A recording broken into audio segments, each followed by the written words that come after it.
ये बेटा next chapter हमारा करंट इलेक्ट्रिसिटी, बड़ा अच्छा चैप्टर है। फिर से मैं वही बात कहना चाहूँगा आप लोगों को कि खाली एग्ज़ाम के पॉइंट ऑफ व्यू से ना देखें इसको।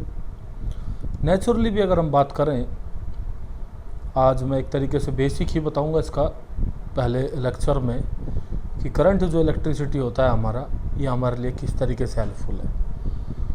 तो देखिए, मेरे बताने से पहले भी मेरे ख्याल में आप लोग जानते हैं कि जितने भी इलेक्ट्रिकल अप्लायंसेज हमारे पास हैं, जो डेली लाइफ में हम लोग यूज़ करते हैं, चाहे वो पंखा हो, चाहे वो टीवी हो, या एक तरीके से और भी बहुत सारी चीज़ें जो हम अपने घरों में, एसी होता है, रेफ्रिजरेटर होता है और बहुत सारी चीज़ें, ठीक है।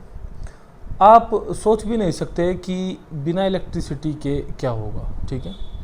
तो जो मज़ा आज हम लेते हैं, जैसे टीवी में आप एक तरीके से पिक्चर्स देखते हैं या फिर अपने प्रोग्राम्स देखते हैं, पंखे से आप हवा लेते हैं, एसी से एक तरीके से आप कूलिंग लेते हैं, अगर ये सब चीज़ें किससे पॉसिबल है, तो जाहिर सी बात है बेटा इलेक्ट्रिसिटी से पॉसिबल है।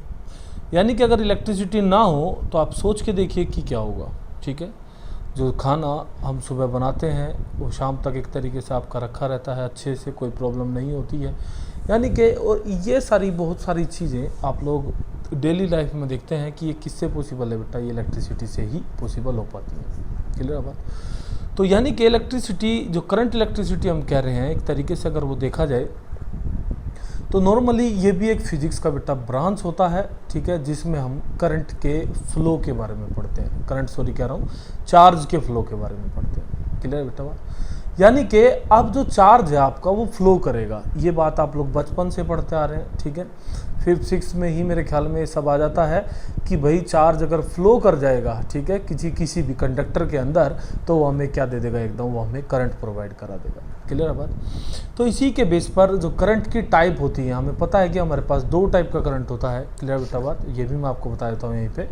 एक डीसी करंट होता है, एक एसी करंट, यानी कि एक डायरेक्ट करंट होता है, एक आपका अल्टरनेटिंग करंट होता है। क्लियर बात। अल्टरनेटिंग करंट की बात आगे करेंगे 7th चैप्टर में। अभी हम जो बात कर रहे हैं या करने वाले हैं वो हम किसके बारे में करेंगे बेटा, आपका डीसी यानी कि डायरेक्ट करंट के बारे में हम बात करेंगे। क्लियर बात। तो जो करंट होता है हमारा, यानी कि मैं शुरुआत से एक तरीके से इस पूरे प्रोसेस को रिलेट करना चाहूँगा एक बार। आप लोगों ने सबसे स्टार्टिंग में क्या पढ़ा बेटा, आपने पढ़ा सबसे पहले चार्ज। कैसा चार्ज, एक स्टैटिक चार्ज। क्लियर बात। उसकी प्रॉपर्टी वगैरह आप लोगों ने सबने पढ़ी, और पढ़ने के बाद आप लोगों ने फील किया कि जो चार्ज है वो किस तरीके से आपका वर्क करता है। क्लियर बात। वो क्या क्या काम कर सकता है, वो इलेक्ट्रिसिटी कह रहा हूँ, इलेक्ट्रिक फील्ड वगैरह, ठीक है, फोर्स वगैरह सारी चीज़ें जनरेट कर सकता है। तो ये सारी चीज़ें हमने देखो स्टार्टिंग में पढ़ी है। क्लियर बात। तो उससे अगले चैप्टर में आपने क्या पढ़ा, नेक्स्ट चैप्टर में हमने उसमें पोटेंशियल को डिस्कवर किया। क्लियर बात। यानी कि जो पोटेंशियल होता है हमारा, ठीक है, किसी भी चार्ज को मूव कराने के लिए, क्योंकि देखो इस चैप्टर के लिए पोटेंशियल अगर ना हो तो ये चैप्टर पॉसिबल नहीं है, ठीक है। क्योंकि इसमें आप लोगों ने पहले ही कह दिया कि भाई करंट इलेक्ट्रिसिटी फिजिक्स का वो ब्रांच है जिसमें हम चार्ज के मोशन को पढ़ेंगे, यानी कि चार्ज इन मोशन। अब मोशन में चार्ज खुद से तो नहीं आएगा, ठीक है। आप लोगों ने पढ़ा था कि अगर चार्ज को आपको मोशन कराना है एक पॉइंट से दूसरे पॉइंट पर, तो उसके लिए आपको किसकी जरूरत पड़ेगी बेटा, आपको उसके लिए एक वर्क डन की आवश्यकता पड़ती है। और वो वर्क डन ही क्या होता है आपका, वो वर्क डन ही आपका इलेक्ट्रोस्टैटिक पोटेंशियल के रूप में आपको मिलता है। क्लियर बात। तो यानी कि अब हमें इन दोनों चीज़ों को, यानी कि चार्जों को और पोटेंशियल को एक जगह कनेक्ट करना है। क्लियर बात। किसी भी कंडक्टर के अंदर अगर आप इन दोनों को एक साथ कॉन्टैक्ट में लेके आते हैं तो आप जानते हैं कि क्या होगा। आपका जो चार्ज इनिशियल, यानी कि अगर मैं कोई कंडक्टर एक तरीके से मान लूँ, सपोज कीजिए मैंने एक कंडक्टर ये मान लिया आपका, सपोज ये कंडक्टर मैं मान लेता हूँ ऐसे, ठीक है, ये कंडक्टर है मेरे पास, ये कंडक्टर है ऐसे। और इस कंडक्टर में अगर आप देखते हैं इनिशियली तो क्या होता है बेटा, आपका ये जो हमारा चार्ज है, ये एक तरीके से कुछ इलेक्ट्रॉन्स मैं यहाँ पे कंसिडर कर लेता हूँ, ठीक है।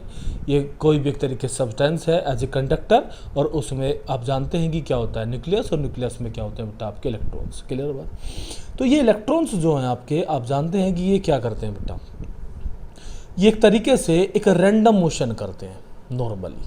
क्या करते हैं, ये रैंडम मोशन, यानी कि इलेक्ट्रॉन कुछ ऐसे जा रहा होगा, ये ऐसे जा रहा होगा, ये ऐसे भी जा सकता है, ये ऐसे, ये ऐसे, ये ऐसे और ये ऐसे, ये इस तरीके से मैं इनका मोशन आपको शो कर रहा हूँ। क्लियर बात। तो ये एक रैंडम मोशन में एक तरीके से नॉर्मली घूमते रहते हैं, ठीक है। अब कुछ बच्चों के दिमाग में एक चीज़ आ रही होगी यहाँ पे, ठीक है, और आनी भी चाहिए, मैं समझता हूँ कि सर जब तक आप इसको किसी एक्सटर्नल सोर्स के साथ नहीं जोड़ेंगे, ठीक है, तो ये मोशन कैसे कर सकते हैं। तो बिल्कुल सही एक तरीके से बात आपके दिमाग में आई है। तो मैं आपको बता दूं बेटा, हर एक कंडक्टर का, ठीक है, हर एक कंडक्टर का कुछ ना कुछ देखो टेम्परेचर होता है, क्योंकि हमारा रूम टेम्परेचर भी होता है, ठीक है। यानी कि अगर मैं 300 केल्विन की ही बात करता हूं तो 300 केल्विन इतना टेम्परेचर हो जाता है कि अगर वो इनको, ठीक है, मिलता है ये इलेक्ट्रॉन्स जो आपके कंडक्टर के अंदर हैं, तो जाहिर सी बात है वो एक तरीके से इनके लिए किसका काम करेगा, जो फोटोन वर्क करेगा। और वो फोटोन जैसे ही किसी भी इलेक्ट्रॉन को मिलता है, वो इलेक्ट्रॉन एकदम से आपने पढ़ा है कि क्या करता है बेटा, आपका मोशन करना शुरू कर देता है। क्लियर बात। तो ये वही काम यहाँ पे हो रहा है, ठीक है। यानी कि हमारा जो इलेक्ट्रॉन था उसको ये एक तरीके से जो थर्मल एनर्जी है, ठीक है, थर्मल जो काइनेटिक एनर्जी होती है आपकी, उसकी वजह से ये आपके मोशन कर रहे हैं। क्लियर बात इनिशियली। लेकिन आप जानते हैं कि ये इतना एक तरीके से एनर्जी नहीं होता कि आप कहने लगे कि सर फिर तो ये करंट भी दे देगा, ऐसा नहीं है, ठीक है। क्योंकि ये बेटा एनर्जी तो ये होता है, इससे मोशन भी हो सकता है चार्ज का, लेकिन ये इतना एनर्जी नहीं होता कि आपको करंट प्रोवाइड करा सके। देखो क्लियर बात। तो यानी कि इसको, ये जो इलेक्ट्रॉन्स हैं आपके, इनको करंट की फॉर्म कैसे मिलेगी, ठीक है। तो उसके लिए आपको इसी सर्किट को अपने, यानी कि जो कंडक्टर है, सॉरी मेरा, ठीक है, इस कंडक्टर को मैंने क्या काम किया बेटा, एक एक्सटर्नल सोर्स के साथ आपका कनेक्ट करा दिया ऐसे। तो जैसे ही मैं इसको एक किसी एक्सटर्नल सोर्स के साथ कनेक्ट कराऊंगा जिसका पोटेंशियल मान लिया V है, तो अब इन इलेक्ट्रॉन, जैसे हमने ये ऐसे मान रखे थे, ये इलेक्ट्रॉन अब क्या करेंगे, ठीक है। तो ये इलेक्ट्रॉन आप जानते हैं बेटा एकदम से ये एक प्रॉपर वे में, ठीक है, पहले कैसा मोशन था आपका, एक रैंडम मोशन था, ठीक है, इधर उधर भाग रहे थे। लेकिन अब अगर आप देखें तो ये कैसा मोशन होगा बेटा, अब ये एक प्रॉपर वे में आपके चलना शुरू कर देंगे। प्रॉपर वे से मतलब यानी कि जो ये आपका पॉजिटिव टर्मिनल है, इनको अपनी तरफ को क्या करेगा बेटा, अट्रैक्ट करेगा। क्लियर है बात। और आपका जो ये नेगेटिव टर्मिनल है, ये क्या करेगा बेटा, इनको रिपेल करेगा, ठीक है। और मोशन के लिए एक चीज़ मैं और बताना चाहूँगा आप लोगों को कि दोनों में एक पोटेंशियल डिफरेंस की बेहद ज़रूरत होती है। क्लियर बात। जैसे आप लोगों ने एक चीज़ देखी होगी कि मान लिया कहीं पर आप लोगों को कोई वाटर है, ठीक है, और वाटर को आपको फ्लो कराना है, ठीक है। वाटर देखो दो तरीके से फ्लो होता है। पहला तरीका क्या है बेटा, आप मान लिया ऊपर खड़े हुए हैं और ऊपर से आप वाटर को नीचे एक तरीके से भेजना चाहते हैं, तो आप क्या करेंगे, कोई भी पाइप लेंगे, उसमें ऊपर से वाटर छोड़ देंगे तो वो ऑटोमेटिक अपने आप नीचे चला जाएगा, यानी कि आपको कुछ नहीं करना पड़ा। क्लियर बात। लेकिन आप लोग देखते हैं कि हमें पानी नीचे से ऊपर भी चढ़ाना होता है, ठीक है। जैसे टैंक फिल करते हैं हम अपना, तो उसमें आप लोग फील करते हैं कि हमें क्या करना होता है, एक तरीके से एक प्रेशर मेंटेन करना होता है। क्लियर बात। क्या करना होता है, एक प्रेशर मेंटेन करना होता है। वही काम करंट का होता है। क्लियर बात। यानी कि यहाँ पर भी एक डिफरेंस की जरूरत होती है। वो डिफरेंस यहाँ पे कौन सा होता है बेटा, आपका वो डिफरेंस होता है आपका पोटेंशियल डिफरेंस। क्लियर बात। यानी कि इसी के बेस पर जो पॉजिटिव पोटेंशियल होता है उसको हम क्या मानते हैं बेटा, हायर पोटेंशियल, और जो नेगेटिव पोटेंशियल होता है उसको क्या मानते हैं हम, आपका लोअर पोटेंशियल। और जब ये पोटेंशियल इक्वल हो जाते हैं तब ये मोशन रुक जाता है एकदम से। क्लियर बेटा बात। तो खैर चलो, ये तो एक अलग बात थी।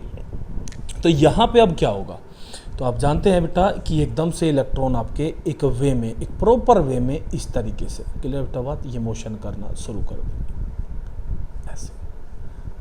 क्लियर बात। यानी कि पहले इनका मोशन कैसा था, एक रैंडम मोशन, लेकिन अब जो मोशन है वो कैसा है बेटा, आपका एक प्रॉपर मोशन। क्लियर बात।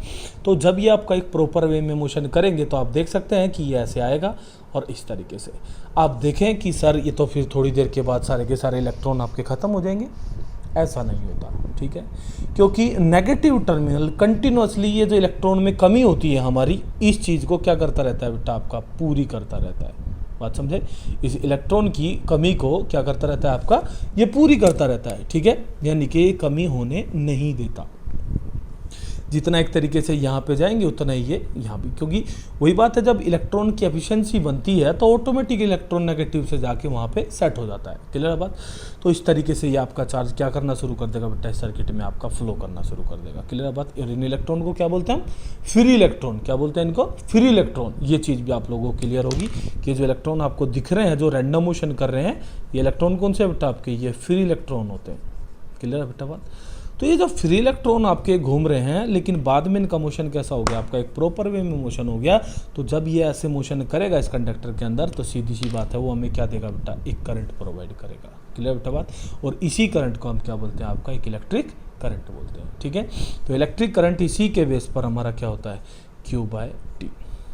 क्लियर बेटा बात। यानी कि यूनिट टाइम में जितना चार्ज, यूनिट टाइम में, एक सेकंड में जितना चार्ज किसी भी क्रॉस सेक्शन में, आप जानते हैं कि किसी भी कंडक्टर का क्या होता है बेटा, क्रॉस सेक्शन होता है। तो किसी भी क्रॉस सेक्शन से जो पास करेगा जितना भी चार्ज आपका, वही चार्ज किसके इक्वल होगा बेटा, आपका करंट के इक्वल होगा। आई बात समझ में। तो इसी वजह से हम कह देते हैं कि चार्ज पर यूनिट टाइम, ठीक है, flow in any cross section of a conductor is called current. ठीक है। यानी कि किसी भी यूनिट टाइम में जो चार्ज आपका कंडक्टर के किसी भी क्रॉस सेक्शन को क्रॉस करेगा, वही आपको क्या देगा बेटा, आपका करंट प्रोवाइड करेगा। क्लियर बात। तो इसी के बेस पर अगर हम यूनिट की बात करें, करंट का यूनिट बनता है हमारा बेटा, चार्ज का यूनिट कूलाम होता है और टाइम का यूनिट आपका सेकंड होता है। तो ये कूलाम पर सेकंड को हम क्या बोलते हैं, एम्पियर। क्या बोलते हैं, एम्पियर, क्योंकि एक फंडामेंटल यूनिट होती है ये। क्लियर है बात। तो इसकी खुद की यानी कि एक डायमेंशन होती है, सारी चीज़ें होती हैं। तो करंट जो है आपका, इसको आपका ऐसा यूनिट जो है आपकी क्या होती है बेटा, आपकी एम्पियर होती है। बात क्लियर होती है। तो और एक और चीज़ मैं आपको यहाँ पे बताना चाहूँगा कि ये एक स्केलर क्वांटिटी होती है। ये भी आप बड़े ध्यान से आप अपना याद रखें कि करंट जो है हमारी क्या होती है बेटा, आपकी एक स्केलर क्वांटिटी होती है। क्लियर बात।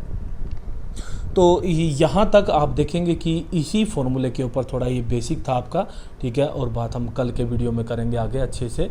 ठीक है। तो ये बेसिक जो वीडियो है, एक बार इसको देखें और बेटा एक बार अपना सेल्फ पढ़ें एक बार थोड़ा, और पढ़ने के बाद फिर मुझे रेस्पॉन्स बताएं कि कुछ समझ में आता है या फिर नहीं आता है। क्लियर बेटा बात। ओके।